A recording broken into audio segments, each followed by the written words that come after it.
There are 5 major trends that will shape the data world in the months to come. Strata Chair Edd Dumbill explains what they are in this episode of O'Reilly Radar.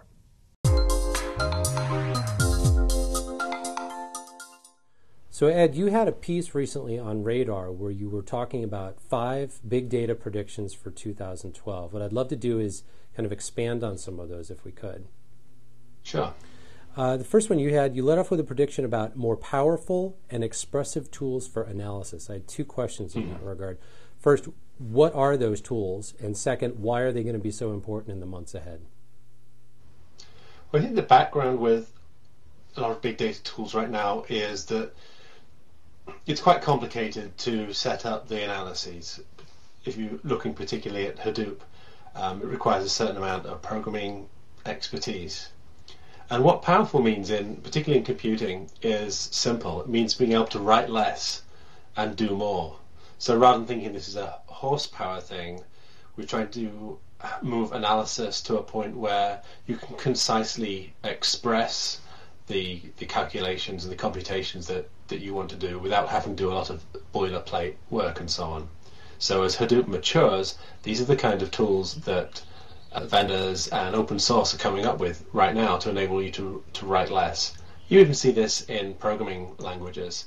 So the programming languages that are kind of coming out in the last few years, languages like Scala or Clojure, again enable you to write less and achieve more. So that's really the trend we're looking to, more polished, expressive tools. Now you also talked about streaming data processing, and you had an interesting bit in there where how advances in this area will allow organizations to decide what data they can throw away. How is that going to transpire, and why is it so important for organizations to be able to throw away data? Well, one of the problems when you start collecting massive amounts of data is storing it. And although storage is expanding pretty rapidly, there are problems still with storing everything. This is a kind of great story that Jason Hoffman of Joyent was telling me, that he reckoned that if all the telemetry from all the BMW 3 Series in the world, if you recorded all that telemetry, there isn't enough storage just from that model of car and all the ones that are in the field to store it, right? So you have to be able to make decisions about what you'll keep and what you'll throw out. So that's one reason streaming analysis is important, to get value in real time as it comes, because you don't have the space to store it, or you just don't have time to go back and then do a computation over it. You need the answer right now. And one of the trigger points for this that brings it out of the realm of, say, financial trading and into something that a lot of software companies need to worry about is mobile applications and kind of sensor applications where you have all these things out in the field, and mobile app, the user wants a response straight away. They're geolocated somewhere. They want to know who's nearby, what they can buy nearby. You want to push location-aware adverts to them. All this needs to happen in real time. Now, data marketplaces were also on your list. What do you see happening in that space? Yeah, so data marketplaces have been around for a while, and there are a few sort of prominent ones, such as InfoChimps, Factual, the Windows Azure Data Marketplace. But I think it's fair to say that they're pretty much in their infancy. The idea about a data marketplace is obviously you can go and buy data that you need to help your own analysis. In particular, geographical data is a very common and very useful one to start. So let's say, for instance, you're wondering where best to place adverts on billboards. So you look at all your customer data going to all your stores, and then you buy some geographic data, you find out the location of all your competitors, and you see, oh look, people who live further from my store but nearer to a competitor will just go to the competitor. If we put billboards in that area, then maybe we can drive them to our stores. So it's about finding data you don't have, and I think there's a lot of promise in this approach. One thing that's very interesting is the approach that and philosophy that Factual are taking. I was talking to Gil Elbaz from there yesterday, and he was pointing out that if you see data as a community approach in a marketplace, then it can really benefit everybody. If your data isn't your crown jewels, if it's not that distinctive, then why not share what geodata you've got with everybody else? Everybody can put their data into the pot, and between you come up with a great set of data that benefits everyone, and is of great quality, rather than everybody working on their own little separate sets of data sets with holes in. And if it's not your crown jewels, then you lose nothing by sharing that way. Sure. Now, you had data science teams and workflows on your list. Is this going to be the year where those teams become part of the fabric of organizations, or are we going to continue to see them as sort of an adjacent component of businesses? Well, I'm hesitant to say anything's the year for anything, because this is it's a continuum, obviously. But I think the reason I wrote that is this is the year I think that the phrase and the job description will really sink in. And this is the year that companies will start to find out how to incorporate data science teams.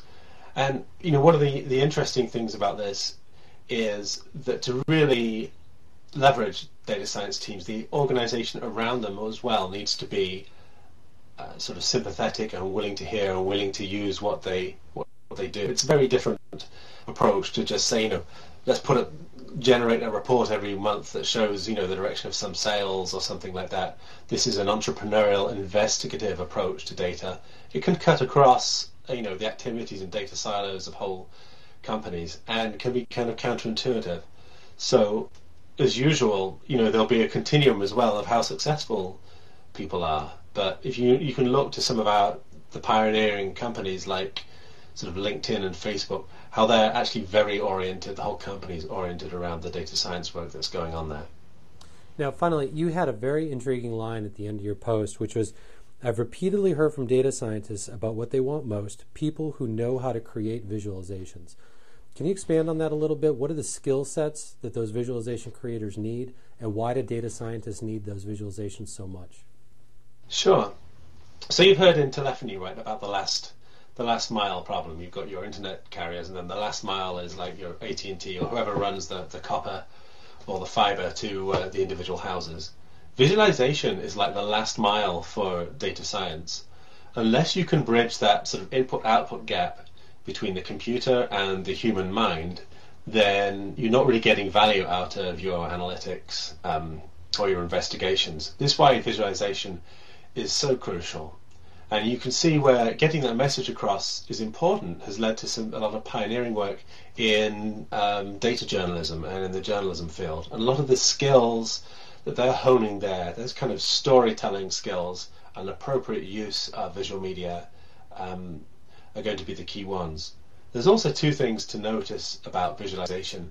One, that it can be used to explain the end result, but perhaps more importantly, there's a sense in which interactive visualizations can be used to help explore data.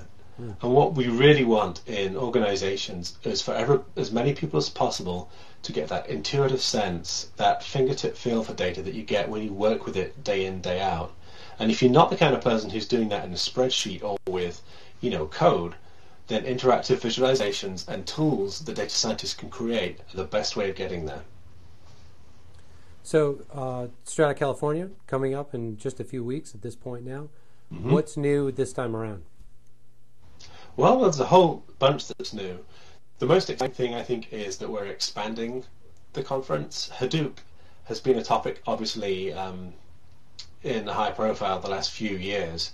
And last year we sort of talked about it, but we were very much about giving the introduction to data science. This is what's going on with data.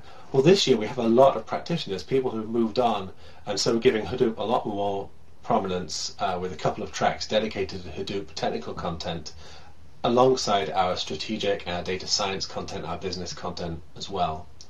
And this is particularly exciting because we've just agreed with Cloudera to merge their Hadoop World Conference, which happens in the fall in New York, along with Strata. So when we hit New York in the fall, will be a combined conference. So one of the things we think is very important is not to fragment the industry as much as we can and have a large collective place where we can develop this industry and share our learnings. Oh, excellent. So we'll be keeping an eye out for Strata California end of February, and then coming in the fall we'll have another event there, which is excellent. That's right. Great. Well, thanks so much for being with us. Really appreciate you taking the time. Thanks, Mike.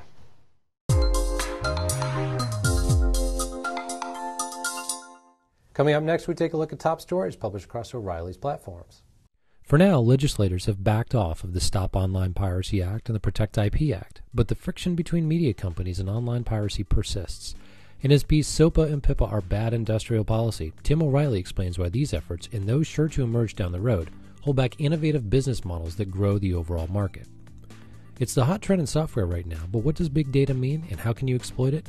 And what is big data? Strata Chair Edd Dumbill presents an introduction and orientation to the big data landscape. Finally, books, publishing processes, and readers have all made the jump to digital, and that's creating considerable opportunities for publishing startups. Justo Hidalgo explores the digital shift in his piece, 3 Reasons Why We're in a Golden Age of Publishing Entrepreneurship.